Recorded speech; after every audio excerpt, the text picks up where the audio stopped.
I'm telling you, this is the artsiest it can get for me. I am in my oil painting dungeon and I am working on this painting. Now, my grandkids loved it. I think it's because it's so much color. And I love some of the things that are happening. And the lighting's terrible, I know. But I'm just catching this B-roll because I thought, before I change it all, I want to show you. I am liking what's happening in this teal and blue, but the yellow is the POW. That is all you can see. And I come down here every once in a while and I just look at my work. I don't know if you do that, but I do. And I've decided I think it needs to turn gray. So here we go. I'm going to turn it gray. I'll be back.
I've brought the painting out to put it in the sun to see if that helps with any drying. And I think I just absolutely love how it turned out. What do you guys think? So there's lots of things going on. I love all the textures and things. This little scratching that you can see there, I did it with a saw. I like the mark makings.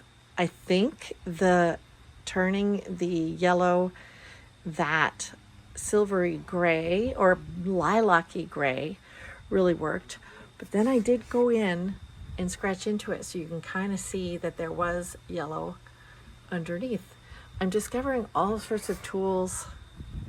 I may be using too many, but I can't help but put lots of color in. Tell me what you think. I think it's great. Like and subscribe, and we'll just continue on this artful journey. Do something artsy today. I keep forgetting to say that at the end of all my videos, but do something artsy today. I'm telling you, this is the artsiest it can get for me. Just playing and throwing and scraping. I've never done it before. I'm kind of digging it.